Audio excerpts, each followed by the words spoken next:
নমস্কার, টিভি9 বাংলায় আপনাদের স্বাগত জানাই। সন্ধ্যের সুপার প্রাইম টাইম আমি শুভজিৎ রয়েছি আপনাদের সঙ্গে। শিবির বদলেই অভিষেকের বিরুদ্ধে কিন্তু একরাশ ক্ষোভ উগরে দিলেন। বিস্ফোরক অভিযোগ করলেন মদন মিত্র।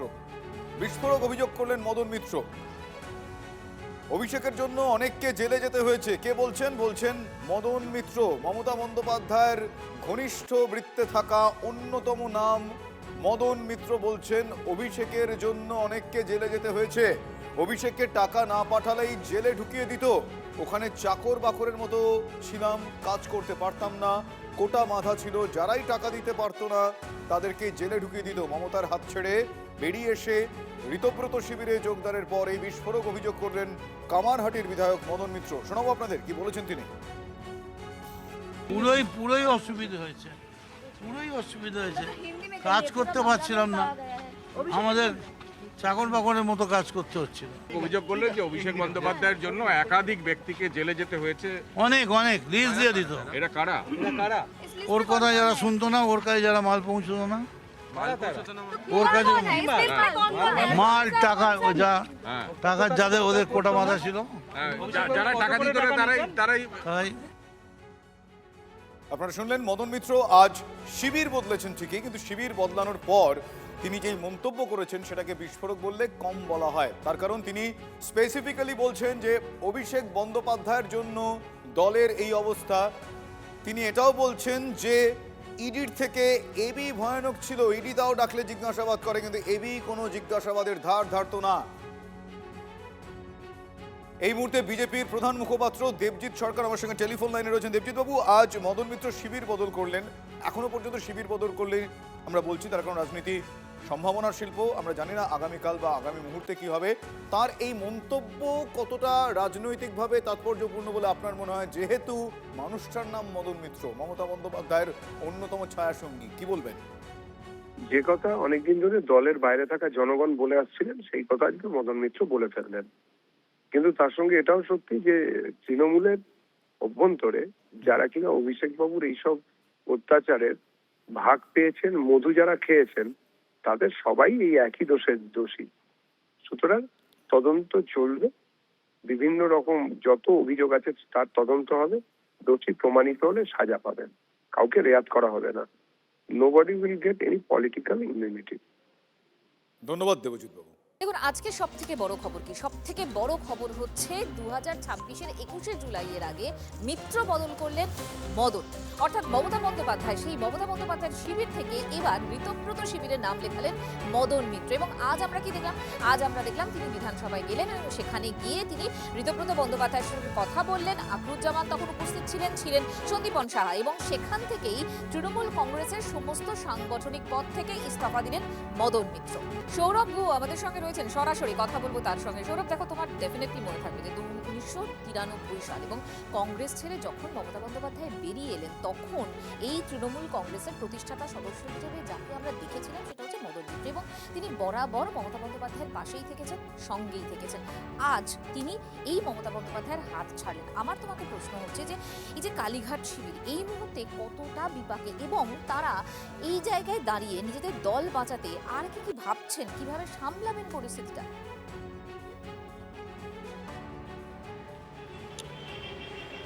নিঃসন্দেহে মমতা বন্দ্যোপাধ্যায়ের একেবারে পুরনো দিনের সঙ্গী, যারা যুব কংগ্রেসের সময় থেকে মমতা বন্দ্যোপাধ্যায়কে সঙ্গ দিয়েছেন, পরবর্তীকালে মমতা বন্দ্যোপাধ্যায় দল ছেড়েছেন, তারাও দল ছেড়েছেন, কংগ্রেস ছেড়ে তৃণমূলে এসেছেন। এর আগেও ইডি সিবিআই এর হাতে গ্রেফতার হয়েছেন বা বিভিন্ন বিপরীত পরিস্থিতির মুখে দাঁড়িয়েছেন, কিন্তু দল ছাড়েননি। মমতা বন্দ্যোপাধ্যায়ের প্রতি যে আনুগত্য তা ছাড়েননি মদন মিত্র। এখানেও মদন মিত্র শিবির বদলালেন। নিঃসন্দেহে তৃণমূল কংগ্রেসের কর্মী এবং নেতাদের কাছে আজকের দিনটা এই জায়গা থেকে খুব গুরুত্বপূর্ণ যে বহু পরীক্ষিত একজন নেতা মমতা বন্দ্যোপাধ্যায়ের হাত ছাড়লেন। তবে মমতা বন্দ্যোপাধ্যায় আজকে যে ফেসবুক লাইভটা করেছেন খুব তাৎপর্যপূর্ণ। সেখানে দু তিনটে কথা বলেছেন তিনি। মদন মিত্র বলেছেন ইডির চেয়েও সব থেকে বড় বালাই ছিল এবি, তার হিটলারি শাসন। সেটাকে মমতা বন্দ্যোপাধ্যায় বলেছেন যে যারাই ছেড়ে যাচ্ছে তারা আসলে একটা অজুহাত খুঁজছে, সেই অজুহাতের নাম অভিষেক বন্দ্যোপাধ্যায়।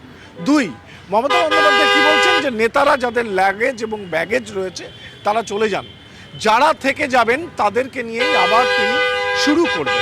এবং একই সঙ্গে বয়সের প্রশ্নে তিনি বলেছেন যে তার মন এখনো পর্যন্ত চাঙ্গা আছে, অর্থাৎ কোনোভাবেই কিন্তু মদন মিত্র যেদিন চলে গেলেন সেদিনই ফেসবুক লাইভে এলেন মমতা বন্দ্যোপাধ্যায়, খুব গুরুত্বপূর্ণ। কিন্তু এই বার্তাটা দেওয়ার জন্য যে তিনি ভেঙে পড়েননি, তিনি আবার নতুন করে শুরুয়াতের কথা ভাবছেন। এই বার্তাটাই স্পষ্ট করা। সৌরভ, আপাতত ধন্যবাদ তোমাকে।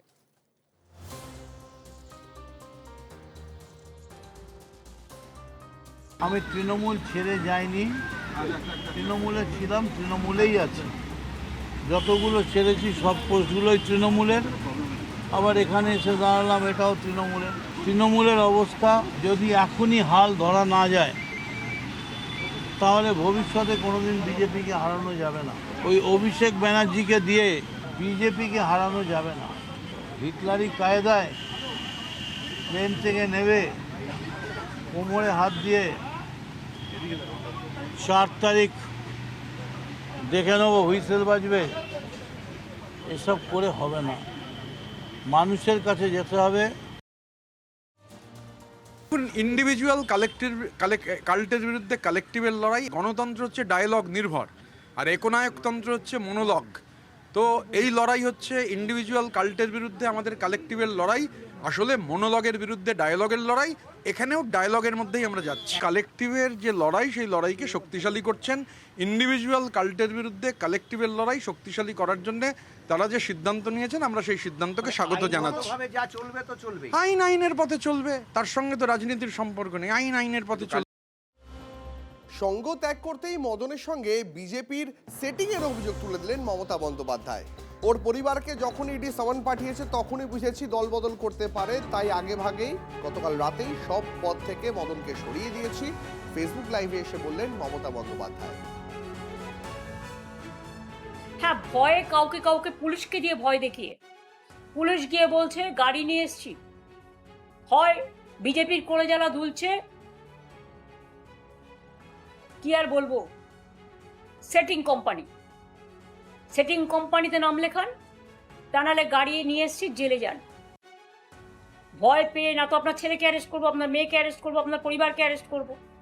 যেমন একজন আজও চলে গেছে, আমার কোনো দুঃখ নেই, কারণ সে আমায় কালকেই মেসেজ দিয়ে বলেছিল যে আমার পরিবারের সকলকে সামন দিয়েছে ইডি। তখনই আমি বুঝে গেছিলাম, তখনই তার কোনো পজিশন ছিল না, কারণ পজিশন তখনই আমরা তাকে সরিয়ে দিয়েছিলাম সব ক্ষমতা থেকে। কাজে মিথ্যে কথা বলে চাতুরি করার কেউ চেষ্টা করবেন না। যাদের যেতে হয় যান, যা পড়ে থাকবে সেটাই আমার সোনার খনি। মমতা বন্দ্যোপাধ্যায়ের শিবির ছেড়েই এই মুহূর্তে ঋতব্রত শিবিরে মদন মিত্র, এবং তারপরে তিনি এক প্রকার বান ছুড়েছেন। অভিষেকের জন্য নৌকা ডুবেছে, অভিষেকের জন্য গোটা দল ধ্বংস হয়ে গিয়েছে, ঠিক এভাবেই তোপ দেখেছেন মদন মিত্র। ইডির থেকে এবির ভয়ে বেশি ছিল। আমি 27 মাস জেলে ছিলাম, অভিষেককে কখনো অভিষেক যাননি আমাকে দেখতে, পার্টির বিরুদ্ধে কোনো কথা বলেনি, মমতা শিবির ছেড়েই, ঠিক এভাবেই তোপ দাগলেন মদন মিত্র। আমি ভয়ে যোগাযোগ করলাম, আমার তো ইডির থেকে ভয় ছিল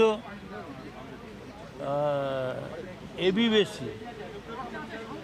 ইডি ধরলে তবু কথা বলে জিজ্ঞেস করবে, ওখানে এবি কখন কোথায় তাড়িয়ে দেবে, কি করে দেবে ভগবান জানে। আর আমি ইডিকে, অভিষেক বন্দ্যোপাধ্যায় জীবনে যায়নি। আমি 27 মাস জেলে ছিলাম, পার্টির বিরুদ্ধে বলিনি, সমস্ত রকম সহযোগিতা করব, যা বলবে তাই করব। প্রমাণ করুন যে মদন মিত্র টাকা নিয়ে চাকরি দিয়েছে, মদন মিত্র গয়না নিয়ে চাকরি দিয়েছে, এটা কাজ করুন না, এটা প্রমাণ না করে একটা গণভোট করে দিন না বাংলায়। মমতা দিকে মদন মিত্র মেসেজ করেছে, সেই মেসেজটা আমি এক্ষুনি দেখেছি, ভেতরে মেসেজটাও দেখেছি যে বাড়ির সবাইকে সামান্স করেছে, মেসেজটা দেখে নিন আপনারা। তাই তো এখন তো সবাই বলতে হবে এটা বিজেপি স্ক্রিপ্ট। বিজেপি স্ক্রিপ্ট হচ্ছে যেদিন আপনি আসবেন সেদিনই আপনাকে কিন্তু দুটো গাল মমতাদি না হয়, ওরা মমতাদিকে বাংলার মানুষ হয়তো গালটা ভালোভাবে নেবে না বলে এখন অভিষেক হয়ে গেছে উইপিং বয়। এতদিন আপনারা ছিলেন, আপনারা অভিষেকের সম্বন্ধে অভিষেকের খারাপ কিছু হতেই পারে, কোনো মানুষের সব কিছু ভালো হয় না, সে কেউ দল পরিচালনা করছে সব কিছু ঠিক, এটা কোনো কথা নয়। কিন্তু যেদিন আপনি ইডি সামান্স পাচ্ছেন সেদিন পরের দিন আপনি গিয়ে ঋতব্রতর ঘরে বসে আপনি বিজেপি স্ক্রিপ্ট করছেন, আর এটা আমাদের মানতে হবে, এটা তো হাস্যকর। যতদিন ক্ষমতা এনজয় করছিলেন, মন্ত্রী ছিলেন, তখন আপনাদের কোনো প্রবলেম ছিল না, তখন আপনাদের প্রবলেম ছিল না। এখন যেই প্রথমেই, এটা তো বুঝতেই পারছেন একটা খেলা। এখানে যদি আপনি চলে যান, যেই মানুষ গতকাল আমি একটা ভিডিও দেখলাম, গতকাল অবধি ঋতব্রতকে কটাক্ষ করছিল, আজকে তার লজ্জা করে না? এত সিনিয়র লিডার সে তার সামনে বসে করে ইয়েতে বসে আছে। এটা আমি আর কি বলবো, এটা বাংলার মানুষ চোখে দেখছে। দেখুন, শিবির বদল করে মদন মিত্র একেবারে নিশানা করেছেন অভিষেক বন্দ্যোপাধ্যায়কে। তিনি তো বলছেনই যে ইডিকে কি ভয় পাবো, তার থেকে বেশি এবিকে ভয় পেতাম। এবং তিনি এটাও বলছেন যে টাকা না তুলে দিলে তাকেই জেলে ভরে দিত অভিষেক বন্দ্যোপাধ্যায়। ওখানে চাকর বাকরের মতো ছিলাম, কাজ করতে পারতাম না, কোটা বাধা ছিল, যারাই টাকা দিতে পারতেন না তাদেরই জেলে ঢুকিয়ে দিত। মমতার হাত ছেড়ে আজ এভাবেই বিস্ফোরক মদন মিত্র। পুরোই অসুবিধা হয়েছে, কাজ করতে পারছিলাম না, আমাদের চাকর বাকরের মতো কাজ করতে হচ্ছিল। অভিযোগ করলেন যে অভিষেক বন্দ্যোপাধ্যায়ের জন্য একাধিক ব্যক্তিকে জেলে যেতে হয়েছে। অনেক লিস্ট দিয়ে দিত। এটা কারা? ওর কথা যারা শুনতো না, ওর কাছে যারা মাল পৌঁছতো না, ওর কাছে মাল টাকা টাকার যাদের ওদের কোটা বাঁধা ছিল, যারা টাকা দিত না তারাই পুরনো যারা লোক, তারা অভিষেক বন্দ্যোপাধ্যায়ের রাজনীতিতে প্যারাশুট জাম্পিংটা মেনে নিতে পারেননি। রাজনীতিতে ঢুকেই সমস্ত ক্ষমতার উৎস, সমস্ত মালকড়ি নেওয়ার উৎস অভিষেক বন্দ্যোপাধ্যায় হয়ে গেছেন। এবার মদনদার এলাকা থেকে মাল তুলে নিয়ে গেছে অভিষেক। মদনদাকে এখন ছেড়ে দেবে, সেটা মদনদাকে সুযোগ পেয়ে দিচ্ছে। আজ একা মদন মিত্র নয়, দল বদলে অনুব্রত মণ্ডল বা কেষ্টও আজ মমতা অভিষেককে আবারও আক্রমণ শানিয়েছেন। ভোটে হারের পর মমতা আমাকে 4 বার ফোন করেছিল, আমি মমতাকে বলেছিলাম চোখ নয় তুমি কান দিয়ে দেখো, সতর্ক হয়ে যাও, অভিষেকের জন্যই জেলে গিয়েছিলাম, বিস্ফোরক দাবি অনুব্রত মণ্ডলের।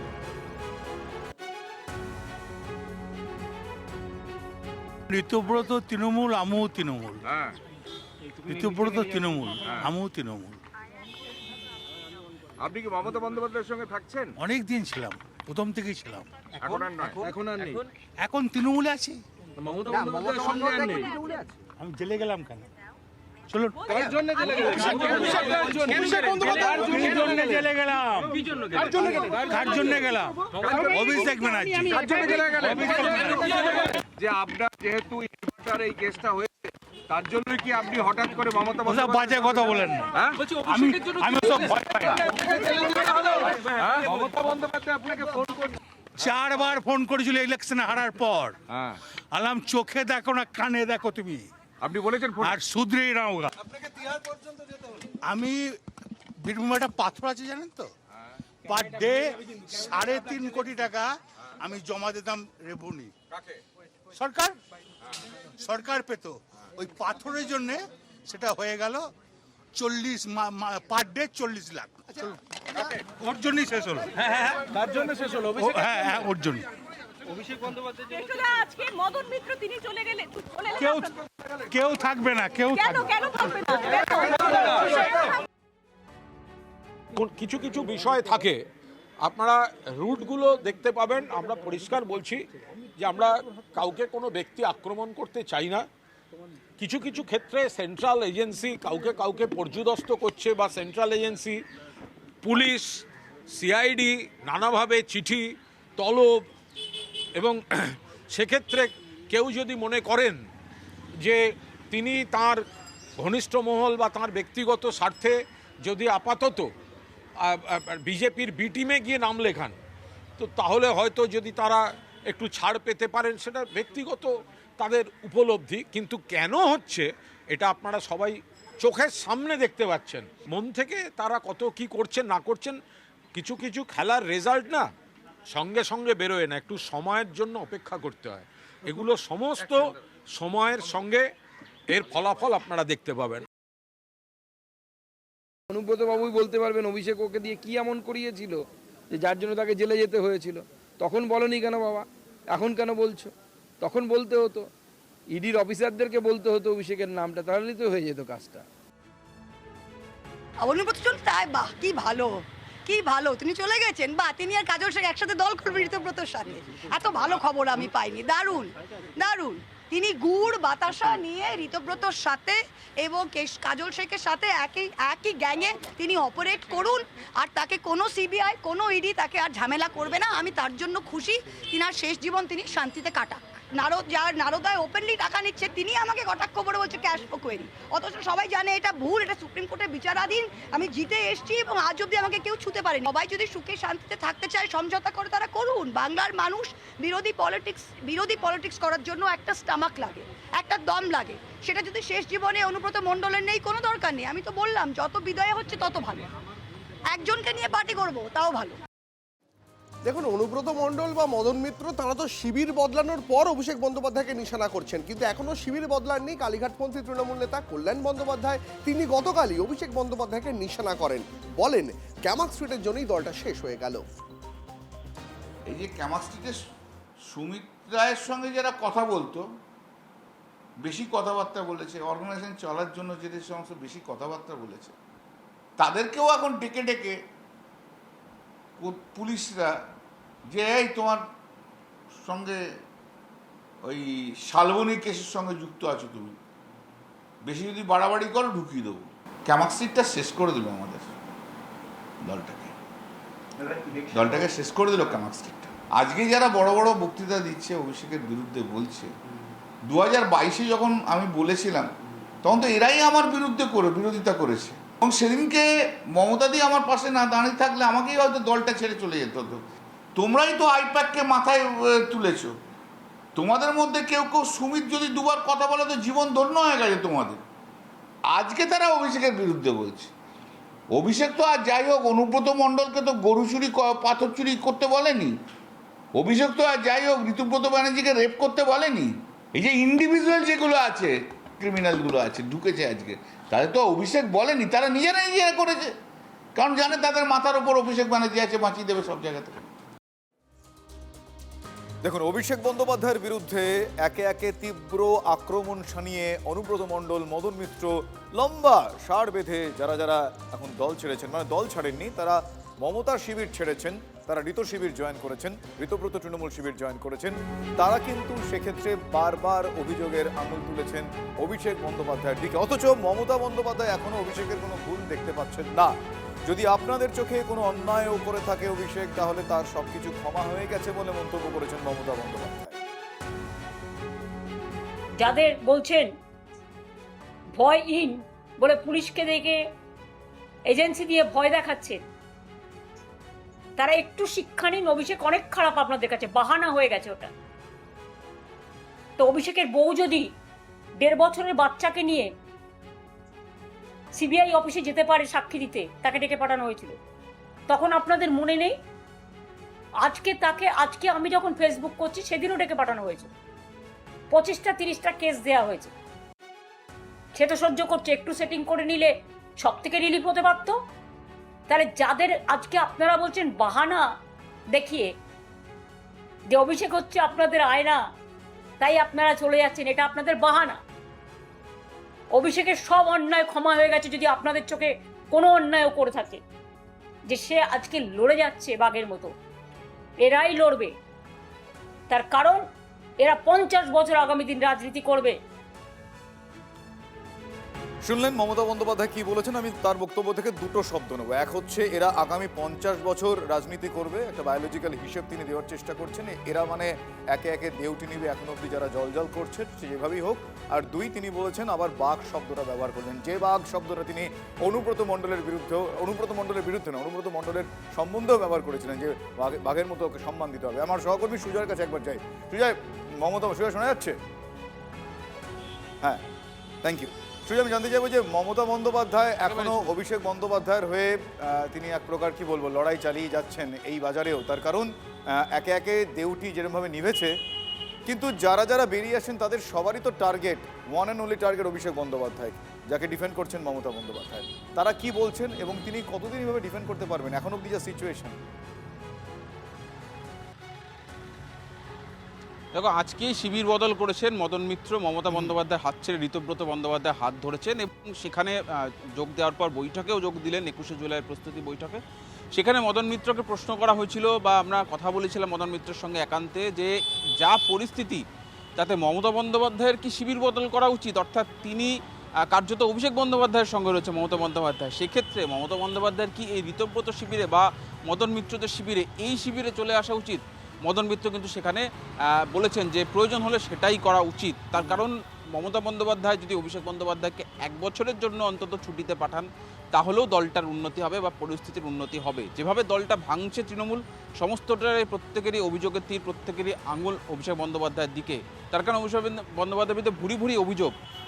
মদন মিত্র জানাচ্ছিলেন যে এই যে তৃণমূলের তহবিল নিয়ে তদন্ত হচ্ছে, তৃণমূলের তহবিলের টাকায় হেলিকপ্টার কেনা হয়েছে, বিমান কেনা হয়েছে, ছোট বিমান, সমস্তটাই এই যারা তৃণমূল কর্মী তারা তাদের টাকা বা তারা বিভিন্ন জায়গা থেকে পার্টির তহবিলে টাকা দিয়েছেন, সেই টাকায় চড়েছেন এবং বিরোধী হওয়ার পরেও, ক্ষমতাচ্যুত হওয়ার পরেও অভিষেক বন্দ্যোপাধ্যায় সেই টাকাটা এনজয় করছেন বা সেই লাইফস্টাইল এনজয় করছেন।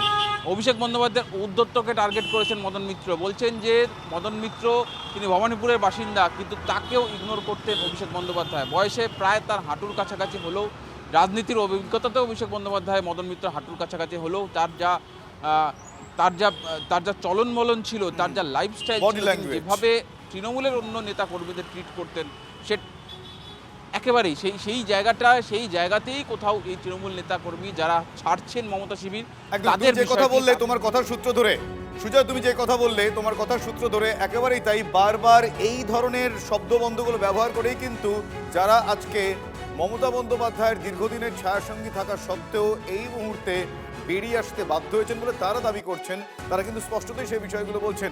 প্রাইভেট জেটে করে অভিষেকের দিল্লি সফরের খোঁচা দিয়েছেন মদন মিত্র। অভিষেকের কর্মকাণ্ডই দলের সর্বনাশ ডেকে এনেছে বলে এক প্রকার অভিযোগ করেছেন মদন মিত্র। দলের টাকায় কেনা প্রাইভেট জেটে চড়েছেন অভিষেক। ঠিক যেরকমটা এই মুহূর্তে আমার সহকর্মী বলছিলেন যে যারা যারা বেরিয়ে আসছেন তারা প্রত্যেকেই কিন্তু অভিষেক বন্দ্যোপাধ্যায়কে, ওয়ান অ্যান্ড অনলি অভিষেক বন্দ্যোপাধ্যায়কে টার্গেট করছেন।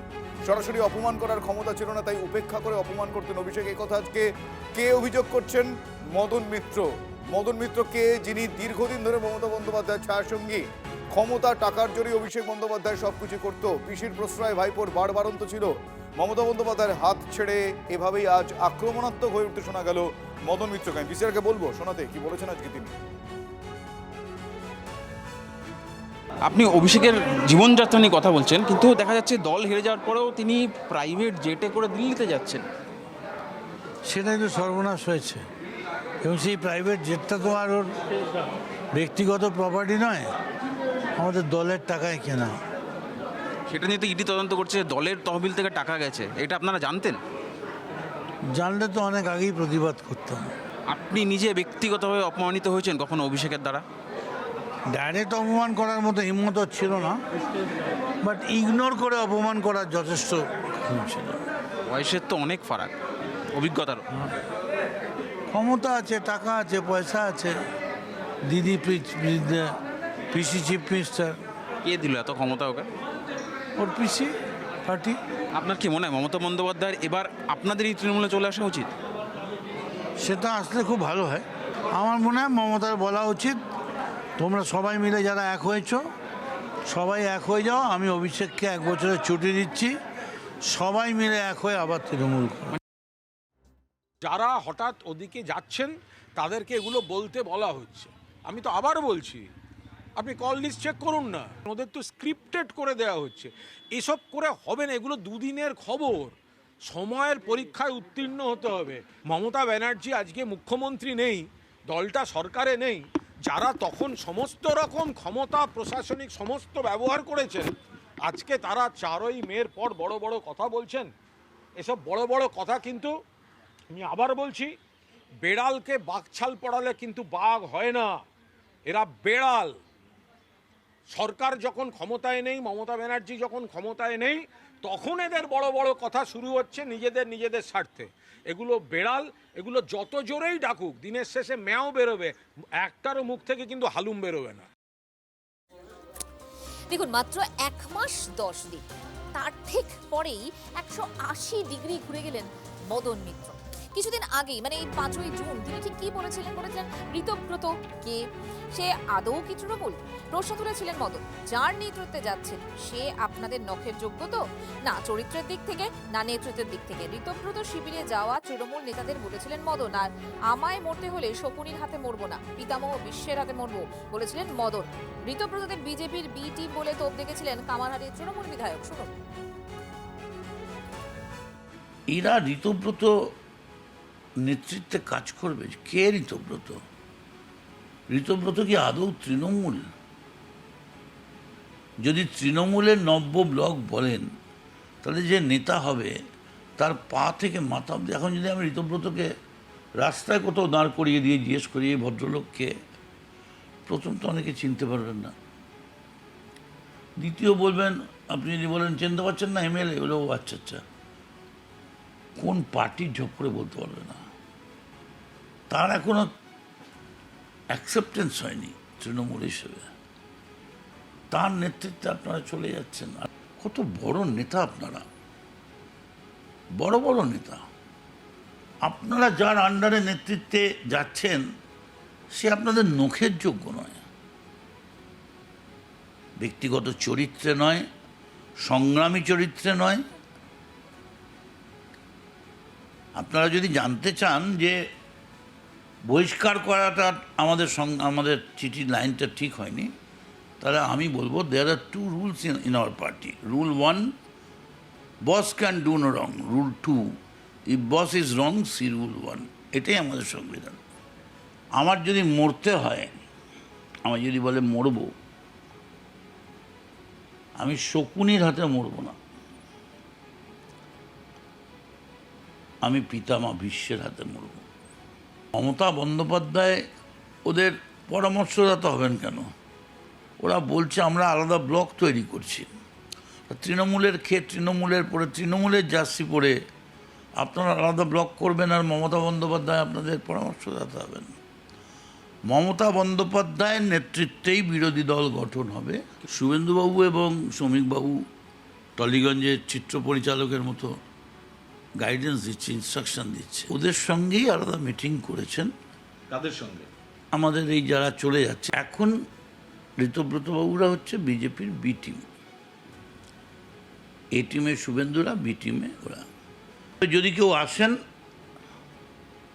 সবার আগে তাকে আমি বুকে জড়িয়ে নেব, যে ভুল করাটা কোনো অন্যায় নয়, ভুল করে স্বীকার করে নেওয়াটাই সব থেকে বড় ধর্ম।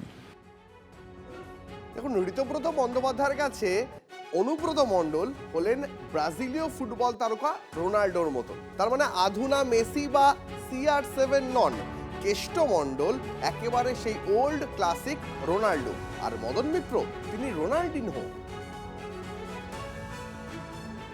আমি তো অনুব্রত মণ্ডলকে R9 মনে করি, R9, R7 নয়, R9।